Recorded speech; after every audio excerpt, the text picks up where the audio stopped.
Hi everyone, welcome to Dhani kitchen. ఈరోజు వీడియోలో కట్టె పొంగలి చాలా రుచిగా ఎలా తయారు చేసుకోవాలో చూపిస్తాను. ఈ విధంగా మీరు ప్రిపేర్ చేసుకున్నారంటే నోట్లో పెట్టుకుంటే వెన్నలాగా కరిగిపోతుంది, అంత రుచిగా ఉంటుంది. ముందుగా దీనికోసం ఒక కప్పు పెసరపప్పుని తీసుకొని 1 నుంచి 2 నిమిషాల పాటు దోరగా వేగించుకోండి. ఇలా దోరగా వేగిన తర్వాత స్టవ్ ఆఫ్ చేసి పక్కన పెట్టుకోవాలి. ఇలా వేయించి కట్టె పొంగలి చేశారంటే రుచి చాలా బాగా ఉంటుంది. ఇలా దోరగా వేగిన తర్వాత ఇప్పుడు స్టవ్ ఆఫ్ చేసి పక్కన పెట్టుకోండి.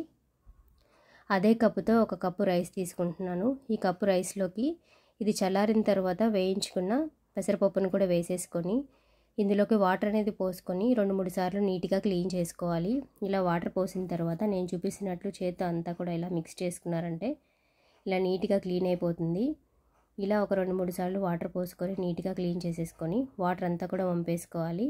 ఇలా వాటర్ అంతా కూడా వంపేసుకున్న తర్వాత ఏ కప్పుతో అయితే పెసరపప్పు తీసుకున్నామో అదే కప్పుతో 9 కప్పులు వాటర్ అనేది పోసుకుంటున్నాను. ఈ కట్టె పొంగలి మీకు జారుగా ఉండాలంటే 9 కప్పులు వాటర్ పోసుకోండి, లేదు గట్టిగా ఉండాలంటే 8 కప్పులు పోసుకోండి. నేనైతే జారుగా ఉంటేనే ఇష్టపడతాను కాబట్టి నేను 9 కప్పులు వేస్తున్నాను.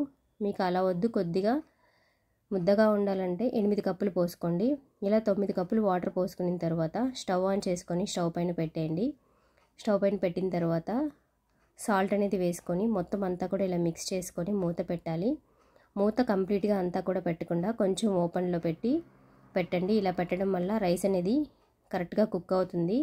ఎసరంతా కూడా పైకి రాకుండా రైస్ అంతా కూడా నీట్గా కుక్ అవుతుంది.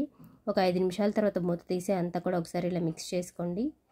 ఇలా అంతా కూడా మిక్స్ చేసుకున్న తర్వాత దీనిపైన మూత పెట్టేసి కుక్ అవనివ్వండి. ఇది కుక్ అయ్యేలోపు మనం పోపు అనేది ప్రిపేర్ చేసుకుందాం.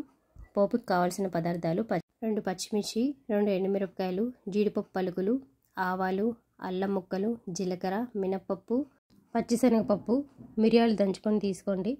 స్టవ్ పైన బాండి పెట్టుకొని నెయ్యి అనేది యాడ్ చేసుకుంటున్నాను. నెయ్యి వేయడం వల్ల ఈ పప్పు పొంగల్ అనేది రుచి చాలా బాగుంటుంది. ఇలా నెయ్యి కొద్దిగా కరిగిన తర్వాత ఈ ప్లేట్లో ఉన్న పోపు దినుసులన్నీ కూడా నెయ్యిలోకి వేసేసుకొని దంచుకున్న మిరియాలను కూడా యాడ్ చేసుకోవాలి. మిరియాలు వేసే క్లిప్ అయితే మిస్ అయింది, మీరైతే యాడ్ చేసుకోండి. మిరియాలు వేసుకున్న తర్వాత ఇవన్నీ కూడా బాగా ఫ్రై చేసుకోండి. ఈ ఫ్రై అయిన తర్వాత ఒక కరివేపాకు రెమ్మని తీసుకొని అంతా కూడా ఇందులోకి వేసుకొని కరివేపాకును కూడా బాగా వేగించుకోండి. ఇలా వేసిన తర్వాత మొత్తం అంతా కూడా నేను చూపిస్తున్నట్లు బాగా ఫ్రై చేసుకోండి. జీడిపప్పు, అల్లం ముక్కలు, పచ్చిశనగపప్పు అన్నీ కూడా బాగా ఫ్రై అయ్యాయి కదా. ఇప్పుడు స్టవ్ ఆఫ్ చేసేసుకోండి. పొంగలి పైన మూత తీసి మంట అనేది మీడియంలో పెట్టుకొని ఈ పోపు అంతా కూడా వేసేసుకోండి. మంట మీడియంలో పెట్టుకున్న తర్వాత మూత పెట్టేసి 1 నిమిషం పాటు వదిలేశారంటే పోపులోని ఫ్లేవర్ అంతా పొంగలికి బాగా పడుతుంది, రుచి కూడా చాలా బాగా వస్తుంది.